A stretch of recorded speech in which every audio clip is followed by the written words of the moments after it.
accidentally had music playing in the background yesterday, and I didn't even notice because I had it playing all day, and it was just um, something that I got used to, so I didn't even notice. But let's continue with the 30 challenges for management mess to leadership success. Okay, where was I? I got scarcity versus abundance mindset. Listen to understand and not to reply. So here are some basic rules. Let others finish before asking another question, or prompt them to go deeper on the previous question, rather than just having a list of questions and thinking about what your next question is, thinking about what you have to say next, and so on. If they're silent for a while, that doesn't mean you have to fill the gaps. The example in the book was count to 7 after they pause before you comment.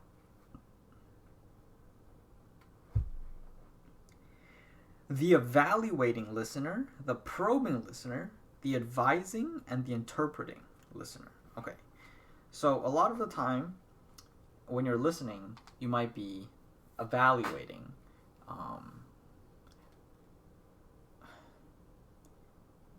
what the topic. For example, I don't remember exactly how that works,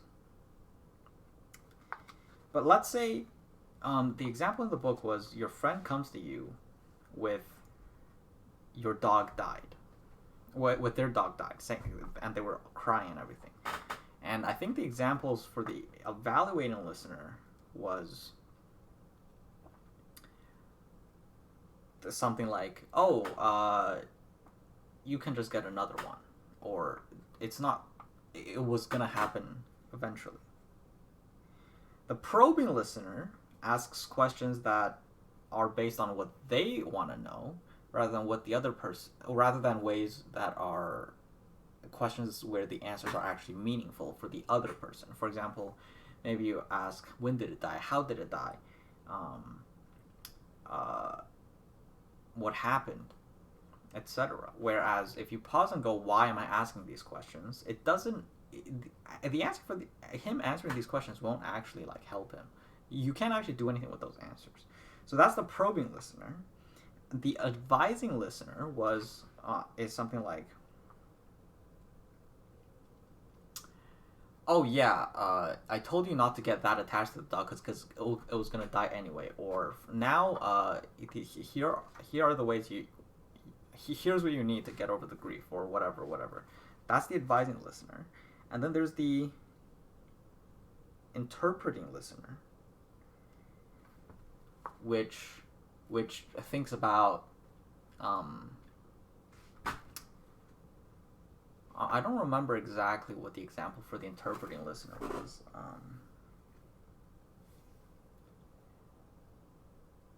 But basically, these forms of these listeners are the mistakes where you're making it about yourself rather than think about the other person. Which, if you're and the correct listening would be, I can't even remember exactly, but I'm gonna run a hypothesis here, based on my understanding of the book, which is maybe, are you okay? And letting them speak, because if there's important answers to questions for the probing listener, such as this is how he died, this is when he died, this is what's going on, then they will tell you important information that they need to share, that you will find out. So questions like, are you okay? Or is there anything I can get for you?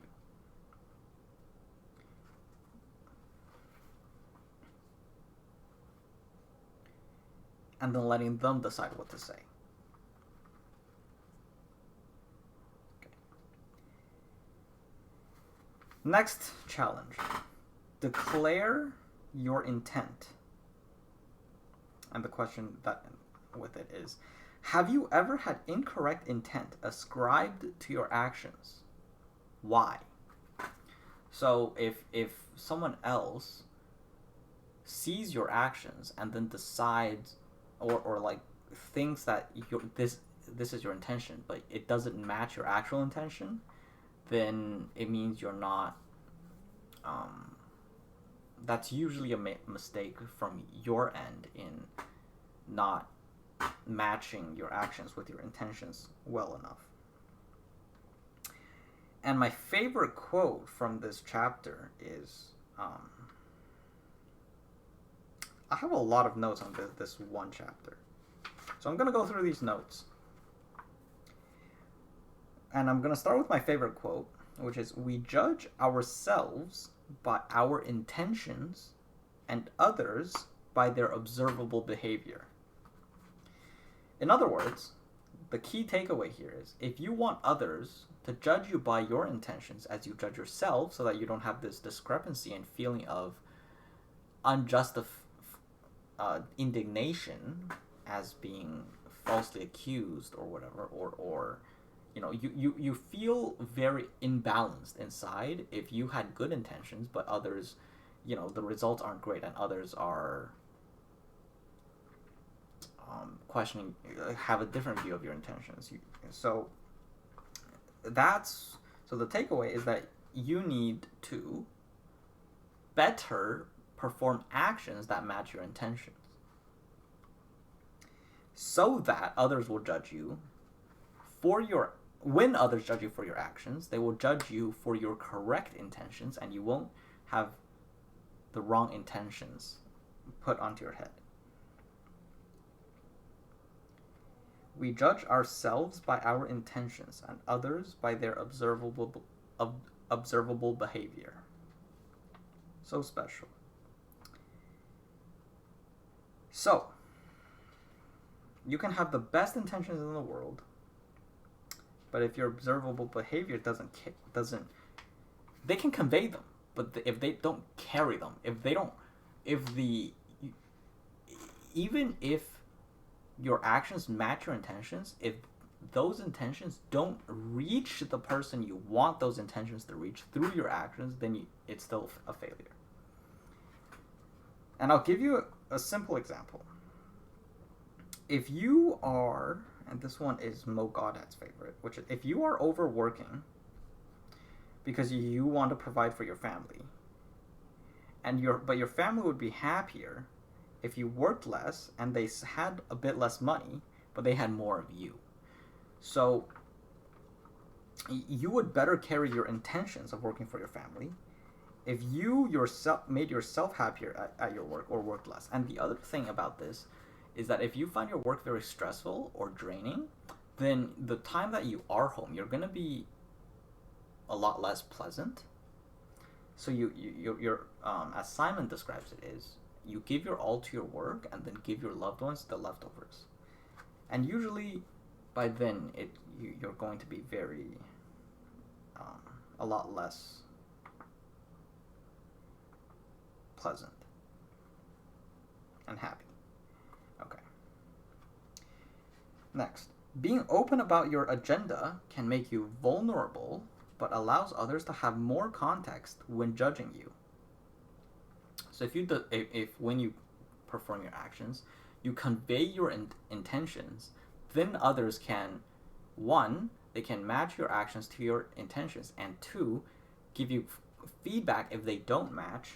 And the reason it makes you vulnerable is because if they don't match, then you can feel like you are exposing yourself. And I'll give you an example. Let's say you tell someone you want to get in shape. And then they go, okay, so what are you doing to achieve that? It's like, are you exercising more? And then you go, well, no. So that makes you feel worse because you're not matching your intentions. And now they're judging you, like you feel ashamed, right? So that's why we want to sometimes we feel like hiding our agenda in case we fail. Or this external obligation. For example, if I were to skip days, then I would feel worse. Like, part of the reason I make these journals public videos is primarily because I feel more obligated to do it every day. Because I declare my intention of doing it every day, and now I feel obligated to match my actions with those intentions. So by communicating them to other people, one, it makes it so that they can judge you. So we avoid it because we fear that they will judge us if we fail to match our intentions. But the benefit is that if you know, they won't be, if you say that you want to be a better leader and then you're kind of being shitty, and they can point it out to you. They can go, you're not being a very good leader in these aspects because I don't feel like you listen to me, for example. And that might be a harsh truth for you to hear, but if you're committed to being a better leader, then now you have to actually act on it by having that conversation with them. So, but on the other hand, if you don't declare that you want to be a better leader, then you're just going to create a team environment where they don't want to speak up because they, you know, if you're not very, if you don't really hear people out, if you go around managing and thinking that you are all this, which in this example I'm actually using from the book. This is the writer's story that I'm referencing. Not exactly, but he was that kind of manager before, and then like 20 years ago, and then he eventually learned. Okay, he didn't declare his intentions back then. No. Anyways, next.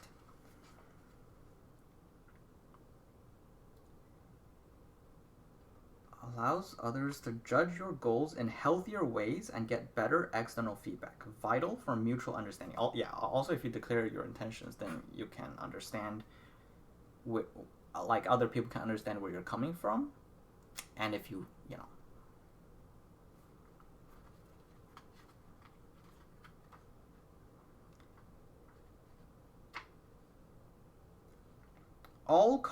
I guess we fear disappointment, right? But if you demonstrate effort, then it should be fine. Anyways, all conflict comes from mismatched or unfulfilled expectations. All right, so if you don't declare your intentions, then the expectations, other people might have different expectations of what you're doing, and then there may be conflict in the future because where you ended up going wasn't where they expected you to end up going, etc. I don't remember, this author was quoting someone else with this one, which the original quote was, almost if not all conflict results from mismatched or unfulfilled expectations. Okay. And that can be as simple as I didn't expect them to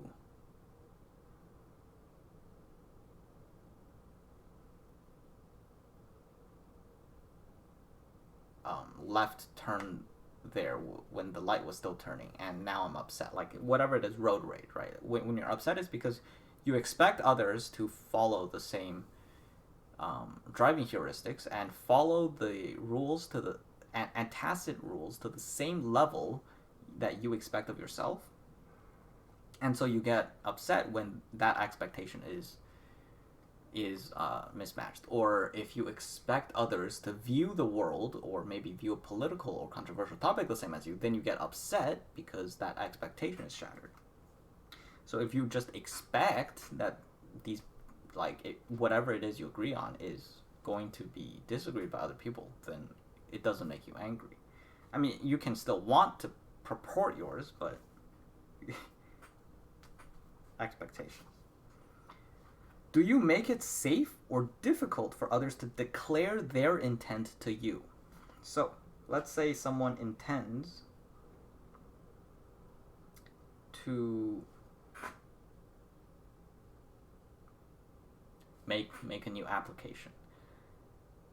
Would they feel safe or awkward bring up that intention to you? Or if they say they have the intention of letting you know that many people are quitting their jobs because of you, do you make it safe for them to communicate that? Is your intent clear to others when you talk, or do you leave them guessing? And the important thing here is clear to others, which means if it's clear to you what you're saying, but because you understand it differently and you leave out details that make it clarify what it is you're saying, then they're not going to find what you're saying clear. So it's important that you understand when that gap exists and then bridge it. If you have a relationship, you think someone doesn't quite understand you quite right, or where you're coming from, try to have an informal meeting or discussion with them about it. Now, this one's a bit businessy. It's not really likely you'll do this with random friends, I guess. But if you have like a relationship partner, you can do it with a sibling, maybe a close friend where you have an important partnership with, or that you do lots of things with, or yourself. Maybe you go have a conversation with yourself where you look at your goals, you look at how you haven't been achieving them, you look at how the actions you haven't been taking to achieve them, and go, why am I not doing it? What goals should I set instead? What things do I value? And I'll repeat it one more time. If you have a relationship, you think someone doesn't quite understand you quite right, or where you're coming from, try to have an informal meeting or discussion about it. Ensure that your declared intent is true and matches your actions, and vice versa. Ensure that your actions match your declared intent. So if you perform all of these actions, like if you run a business and then say the manager to hit this milestone is going to get this vacation trip, and you do all of this, and then you say, we value teamwork at this company, it's not going to work. So your actions have to match your intent, and your intent also has to match your actions. It's a two-way street. Summoning the courage for the difficulty of declaring your intent is better than the consequences of never doing so. So if you have a boss and you're never willing to go in and have the conversation about, say, you want to work harder and to get a pay raise or a promotion, and ask what you should do because you want to avoid that conversation and you would rather quit, then, well, it might be better to have that conversation, to summon the courage and have that conversation. Okay. That's going to be it for today.